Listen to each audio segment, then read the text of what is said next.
Back to today's video. This is Anupama. आज मैं आप लोगों के लिए क्लास 10th की वीडियो लेके आई हूँ।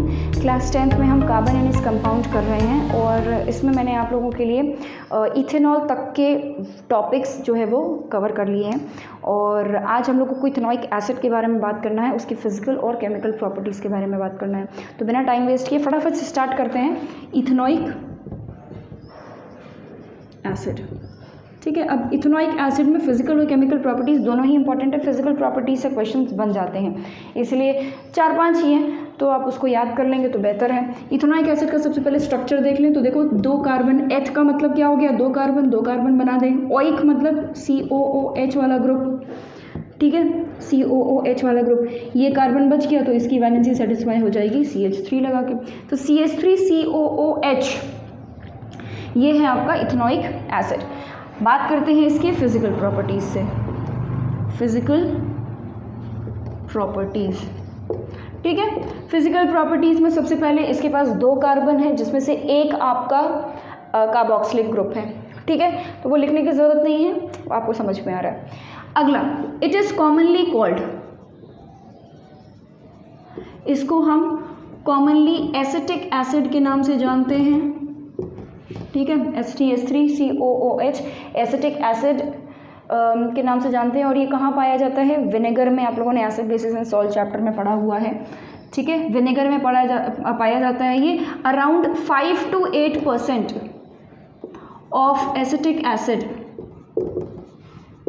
ठीक है, 5 to 8% of acetic acid in water will make vinegar, ठीक है। विनेगर आप लोगों को पता है सिरका एक बहुत अच्छा प्रिजर्वेटिव है। ये क्या है, ये बहुत अच्छा प्रिजर्वेटिव है,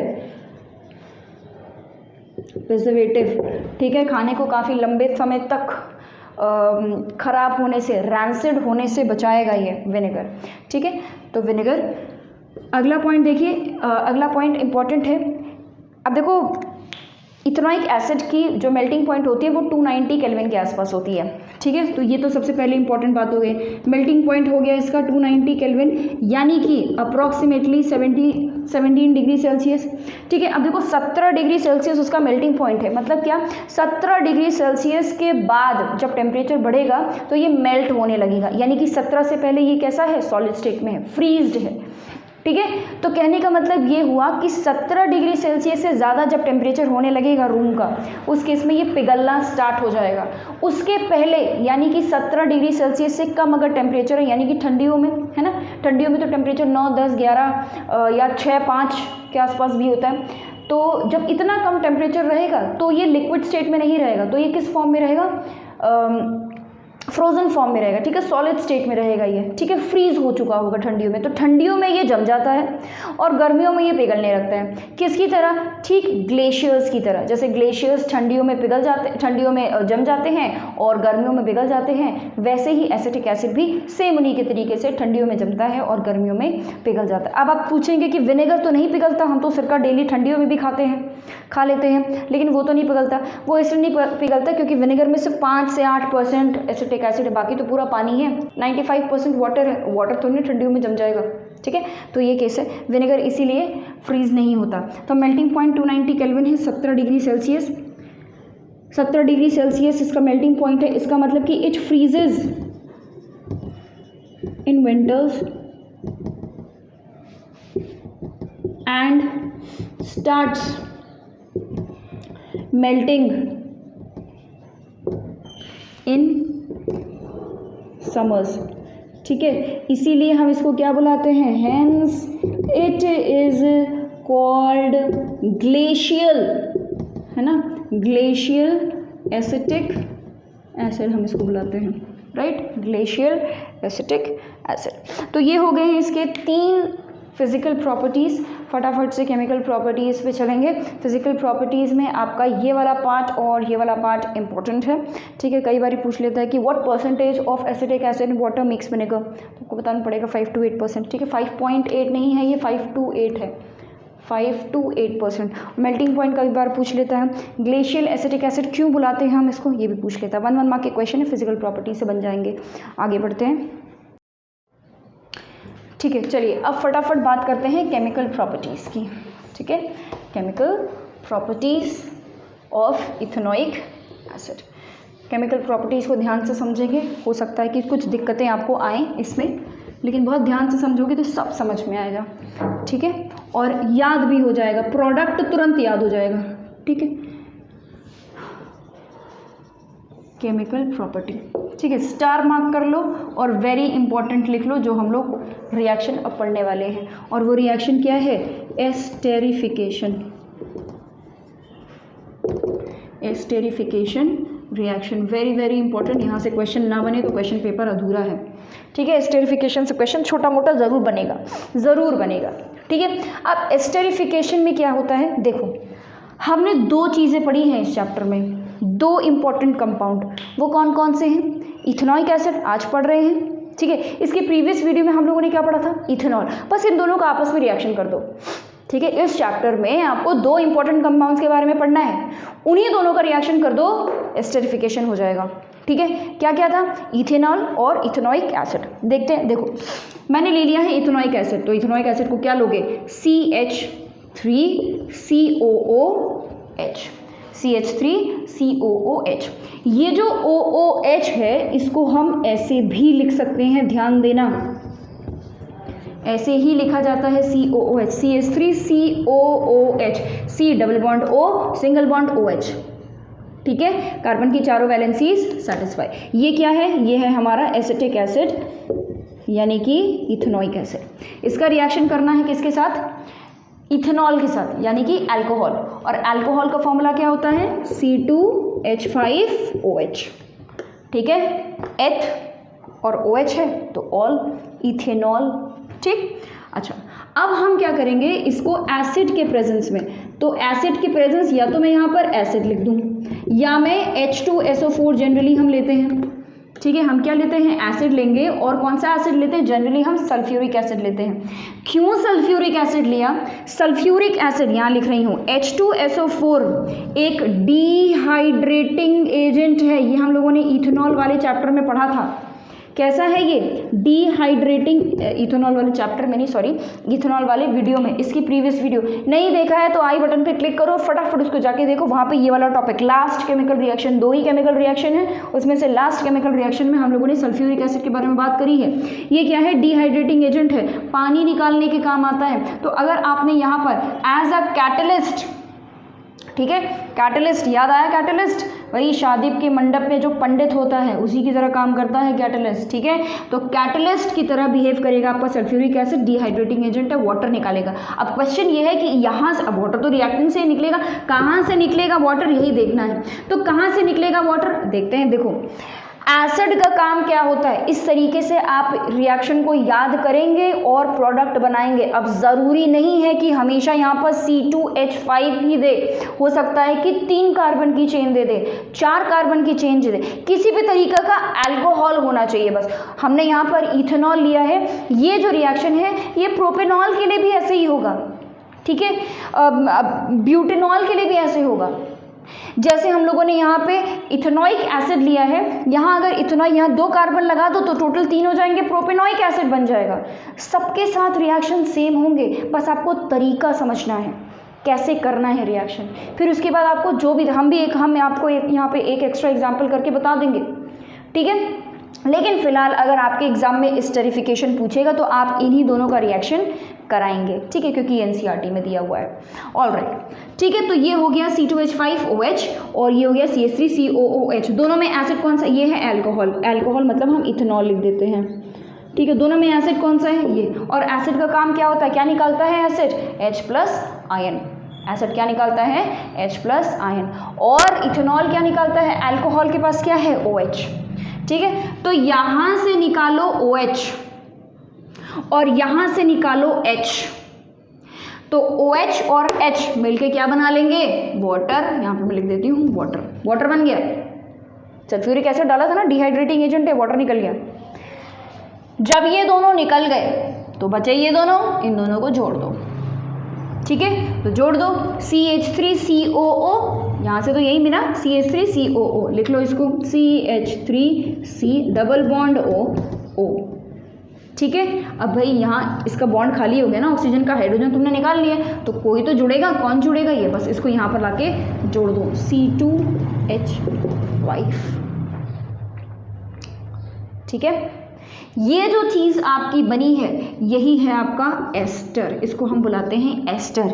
एस्टर मतलब जब दो हाइड्रोकार्बन्स अगल बगल में हो और बीच में COO हो, उसको हम बोलते हैं एस्टर। ठीक है, इसको हम बोलते हैं एस्टर। ठीक है, अब क्योंकि इस रिएक्शन में एस्टर का फॉर्मेशन हो रहा है, इसीलिए इस रिएक्शन को बोलते हैं एस्टेरिफिकेशन रिएक्शन। ठीक है, इस रिएक्शन को हम क्या बोलते हैं? Esterification reaction. एस्टर जो है वो एक स्वीट स्मेलिंग सब्सटेंस है। इस चीज़ को आप, ये जो मैंने ये लिखा है, इसको आप ऐसे भी लिख सकते हैं CH3 COO C2H5, कोई टेंशन नहीं है, COO को ऐसे भी लिख सकते हो। ठीक है, एस्टर जो है एक स्वीट स्मेलिंग सब्सटेंस है और ये काफ़ी यूज़ किया जाता है फ्लेवर्स बनाने में। ठीक है, फ्रूटी फ्लेवर होता है इसका। ठीक है, स्वीट स्मेलिंग होता है, फ्रूटी टेस्ट होता है, फ्रूटी फ्लेवर्स डालने के लिए फूड स्टफ्स में हम एस्टर का यूज़ करते हैं। ठीक है, तो आप एस्टर को स्मेल करके भी पता लगा सकते हो, अच्छा स्वीट स्मेल है मतलब कि एस्टर हो सकता है। ठीक है, एस्टेरिफिकेशन।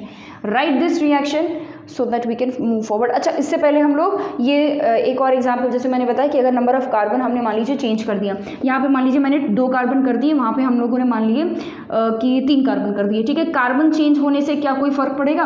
बस ये चेंज हो जाएगा और कोई फ़र्क नहीं पड़ेगा। एस्टर तो तब भी बनेगा, क्योंकि एस्टर इससे मतलब नहीं है, एस्टर का मतलब बस इससे, ये चीज़ अगर है तो मतलब कि वो एस्टर है। जैसे फॉर एग्जांपल फटाफट करते, जैसे मान लीजिए कि हमने 2 कार्बन का एसिड ले लिया, ऐसे लिख सकती हूँ, ऐसे लिखो, ऐसे लिखो, क्या फ़र्क पड़ता है।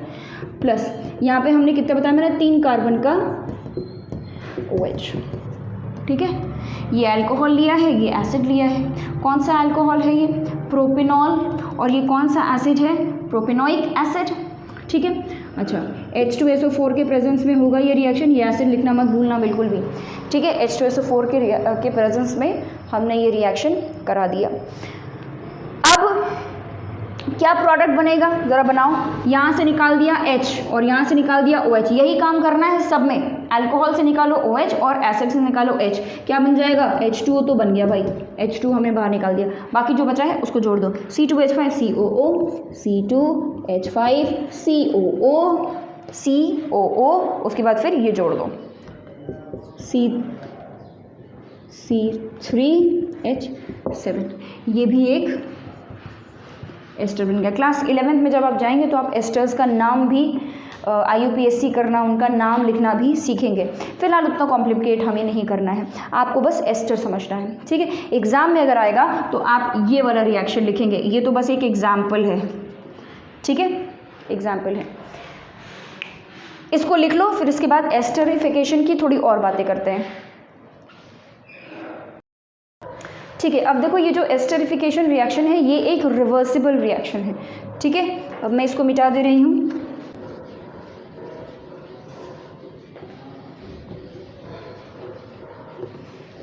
ठीक है, अच्छा ध्यान से सुनिएगा, अब इसको क्या बात करने जा रही हूँ मैं।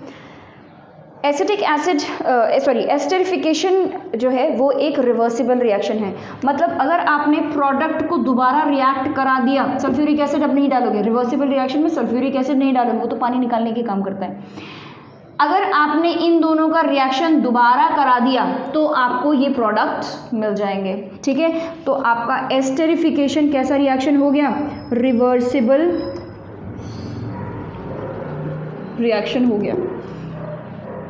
ठीक है, रिवर्सिबल रिएक्शन हो गया। अगर आपने एस्टर का रिएक्शन वाटर के साथ कराया, अगर आपने एस्टर का रिएक्शन वाटर के साथ करा दिया तो आपको जो भी इथेनॉल, जिस इथेनॉल से ये बना होगा वो इथेनॉल और वो एसिड वापस मिल जाएगा।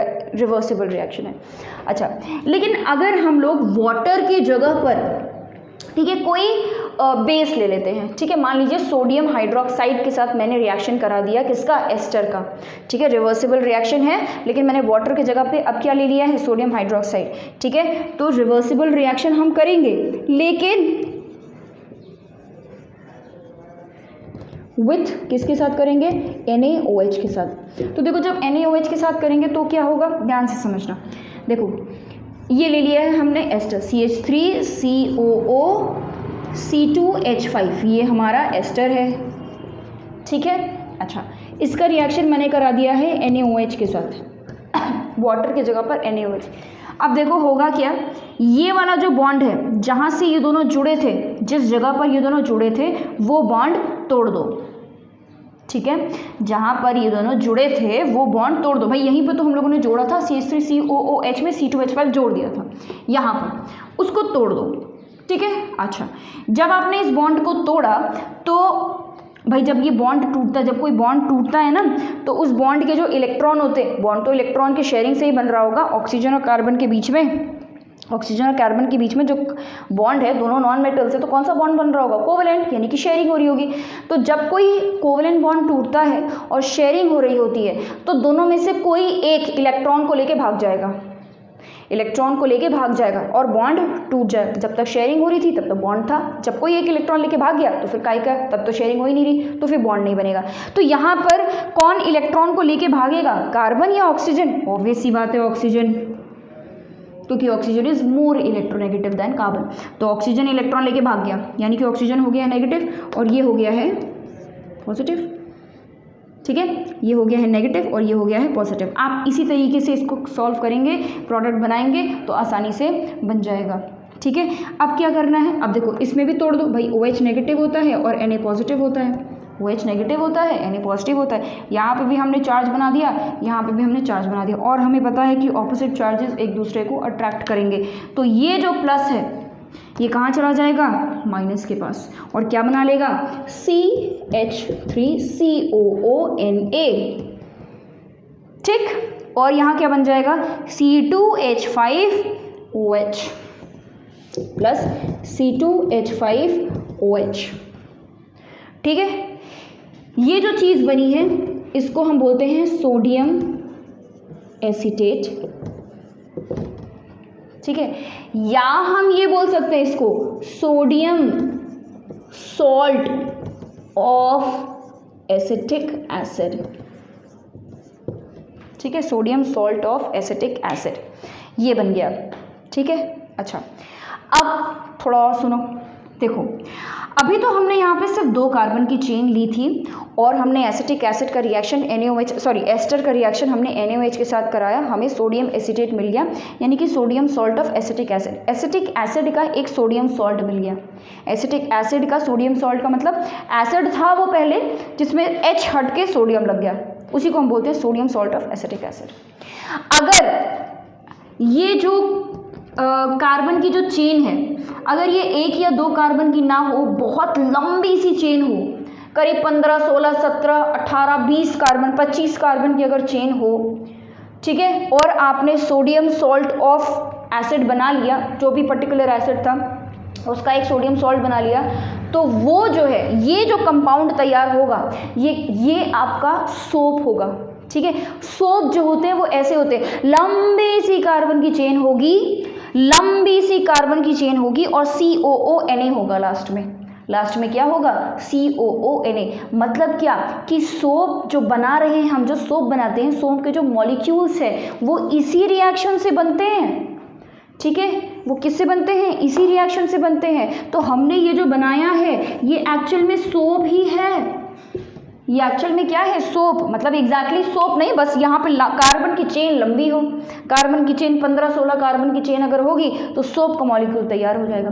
क्योंकि इस रिएक्शन से हम सोप बना रहे हैं, सोप के मॉलिक्यूल बना रहे हैं, इसीलिए इस रिएक्शन को हम बुलाते हैं सपोनिफिकेशन,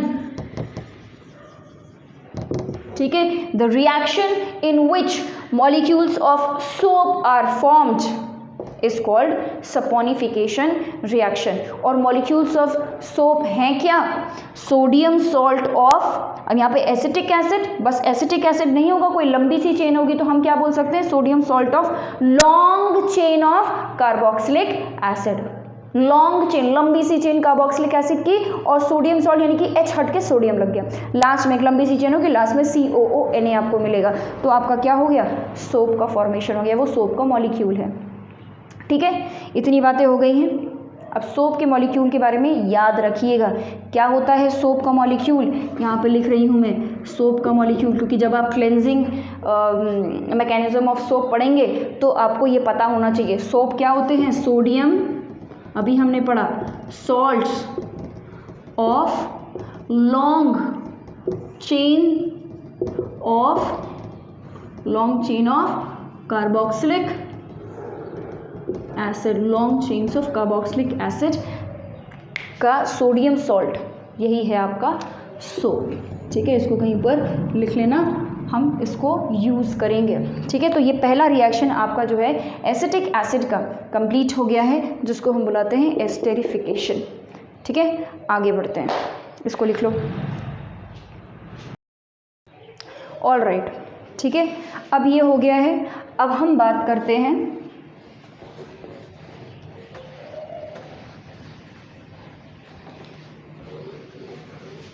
रिएक्शन विथ बेस। ठीक है, अब हम एसिड का रिएक्शन किसके साथ कराएंगे, किसी बेस के साथ कराएंगे। तो ये तो कोई नई चीज़ तो है नहीं, इसको मैं मिटा दे रही हूँ। आई होप ये लिख लिया होगा आप लोगों ने, इंपॉर्टेंट है, इसको कहीं पर लिख लेना। ठीक है, तो अब एसिड और बेस का रिएक्शन कराना है। कौन सा एसिड होगा, इथेनॉइक एसिड यानी कि एसिटिक एसिड होगा, और बेस कौन सा होगा, कोई भी ले लेंगे, इसमें क्या है। ठीक है, और एसिड का रिएक्शन बेस के साथ हम लोगों को पता है क्या देता है, सॉल्ट एंड वाटर। भाई न्यूट्रलाइजेशन रिएक्शन ये तो होता है, acid plus base gives salt and water. ठीक है, यही करना है। तो यहाँ पर भी क्या बनना चाहिए, सॉल्ट बनना चाहिए, और क्या बनना चाहिए, वाटर बनना चाहिए। ठीक है, देखो एक पहले तो मैं जो नॉर्मल हम लोग एसिड और बेस का रिएक्शन करते हैं वो देख लेते हैं। देखो एसिड में क्या लेते हैं हम लोग, अब मान लीजिए HCl ले लिया। ठीक है, ये टॉपिक के बाहर का है, ये एसिड बेसिस एंड सॉल्ट का चैप्टर का है। मैं एक एग्जाम्पल लेके आपको बता रही हूँ कि एक एसिड और एक बेस जब आपस में रिएक्शन करते हैं तो क्या बनता है, NaCl यानी कि एक सॉल्ट प्लस वाटर बनता है। यहाँ पर हमें इसी एसिड की जगह पर क्या लेना है, इथेनॉइक एसिड लेना है। ठीक है, इसी एसिड की जगह पे हम यहाँ क्या लेंगे, इथेनॉइक एसिड। तो देखो बेसिकली हुआ क्या है, ये है एसिड और ये है सॉल्ट। ठीक है, एसिड से सॉल्ट बनता कब है, जब हाइड्रोजन की जगह पर कोई मेटल आ जाए।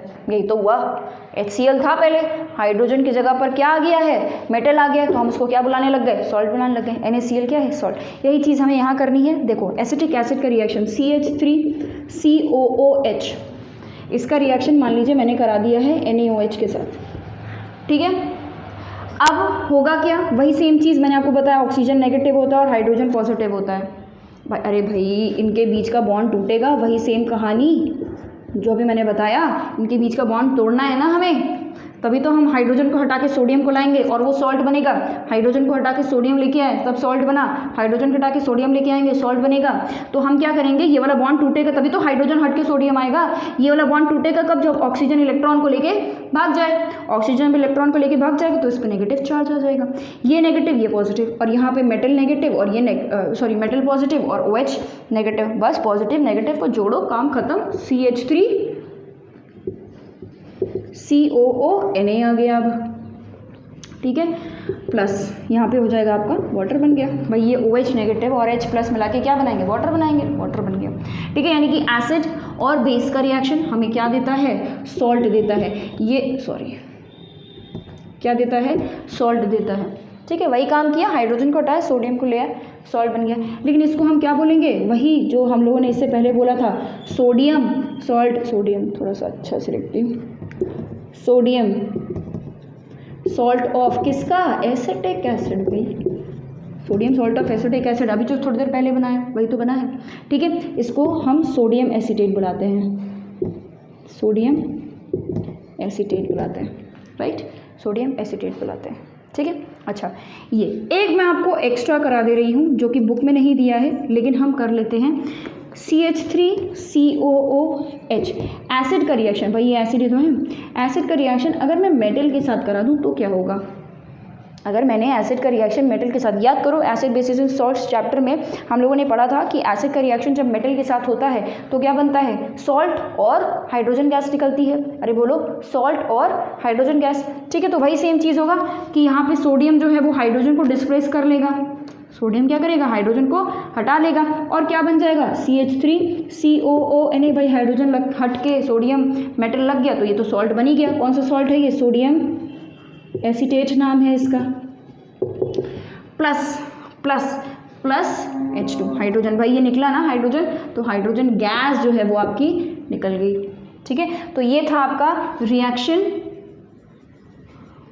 With base. ठीक है, रिएक्शन विद बेस, ये है आपका रिएक्शन विद बेस।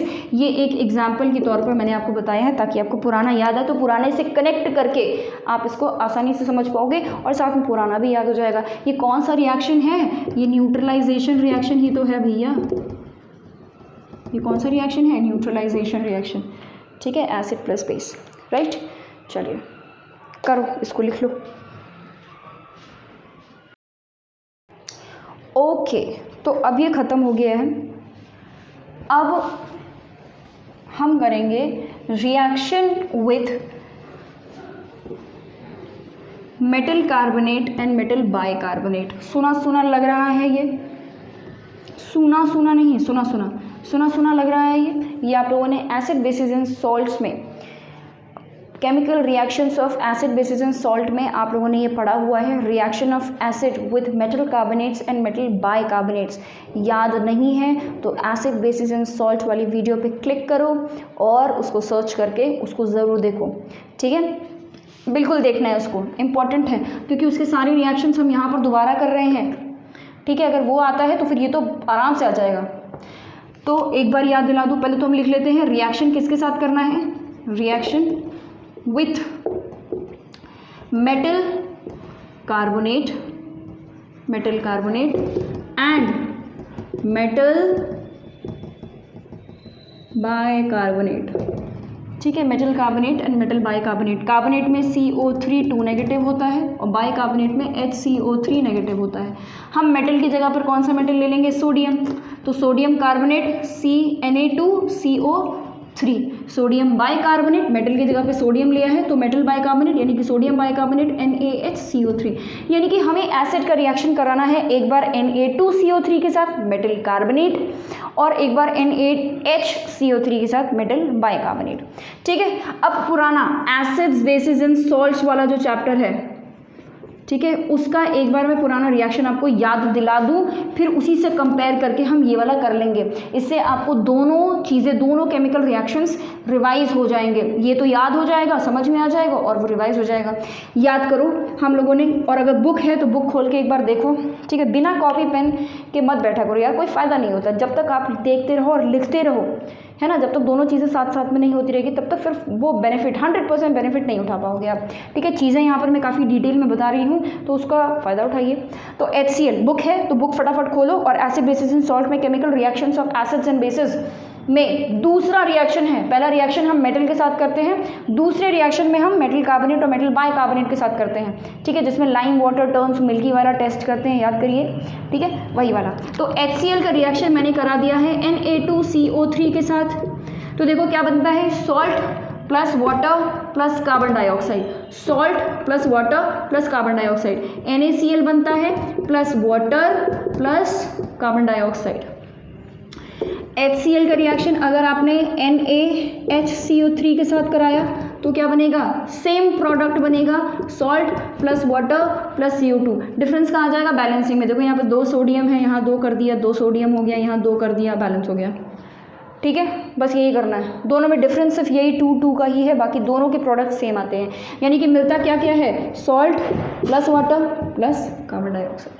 अब यही एसिड को हम रिप्लेस कर देंगे किससे, इथेनॉइक एसिड से, यानी कि CH3COOH। सेम रिएक्शन CH3COOH के साथ करना है तो करते हैं एसिड प्लस Na2CO3 गिव्स। अब देखो सॉल्ट बनाना है, मैंने बताया सॉल्ट कैसे बनेगा, सोल्ट नहीं सॉल्ट कैसे बनेगा, एसिड में से H निकालो, मेटल लगा दो, तो यानी कि CH3COONA plus water plus carbon dioxide, धड़ाधड़ एकदम लिखते चलो आगे। CH3COOH प्लस क्या बनेगा, NaHCO3, मतलब क्या लोगे, NaHCO3। सॉल्ट बनाना है, हाइड्रोजन उड़ाओ, सोडियम लगाओ, CH3COONA प्लस वाटर और बोलो भाई कार्बन डाइऑक्साइड। हो गया रिएक्शन, खत्म हो गया रिएक्शन एसिटिक एसिड का। ठीक है, तो करना कुछ नहीं है, पुराने जो रिएक्शंस पढ़े हैं आपने उसी में से आपको ये रिएक्शंस बना लेने हैं। ठीक है, दोनों ही याद हो गए होंगे। जब भी मेटल कार्बोनेट मेटल बाइकार्बोनेट के साथ रिएक्शन होगा, salt plus water plus carbon dioxide, salt plus water plus carbon dioxide, रट लो एकदम, याद कर लो अच्छे से, ठीक है। चलिए, तो ये हो गया, फटाफट इसको लिखो। हाँ भाई, तो यहाँ पे वीडियो ख़त्म करते हैं, वाइंड अप कर रही हूँ अब मैं वीडियो। इथेनोइक एसिड के सारे रिएक्शंस हो चुके हैं और कुछ एक्स्ट्रा इधर उधर की बातें भी मैंने आप लोगों को बता दी हैं। वो बोर्ड के पॉइंट ऑफ व्यू से बहुत इंपॉर्टेंट तो नहीं, लेकिन हाँ कॉन्सेप्ट आपका क्लियर उससे ज़रूर हो जाएगा। तो thank you for watching this video and अगली वीडियो बहुत जल्द आएगी। अगली वीडियो हमारी क्लेंजिंग मैकेनिज्म ऑफ सोप पे होगी, जो कि बहुत इंपॉर्टेंट है भाई। वहाँ से तो ज़रूर से ज़रूर क्वेश्चन बनता है, मतलब आपका पाँच मार्क्स से क्वेश्चन वहाँ से बन सकते हैं कि क्लस्टर कैसे बनता है, मिसेल स्ट्रक्चर कैसे बनता है, हार्ड वाटर सॉफ्ट वाटर क्या होता है, तमाम चीज़ें जो भी उसमें उस टॉपिक में है, तो वो सारी चीज़ें कवर होंगी अगली वीडियो में और ज़रूर देखिएगा उस वीडियो को। फ़िलहाल के लिए अगर आप नए हैं इस चैनल पे, then subscribe to the channel. मैं 9th 10th साइंस और 11th 12th केमिस्ट्री की वीडियोस के साथ आती हूँ आप लोगों के साथ। और अगर आप ऑलरेडी एक सब्सक्राइबर हैं, then thank you so much for being such a great supporter and being such a nice audience. Thank you and bye bye. But before that, please do comment and share your thoughts in the comments so that your comments can motivate me to do even more harder.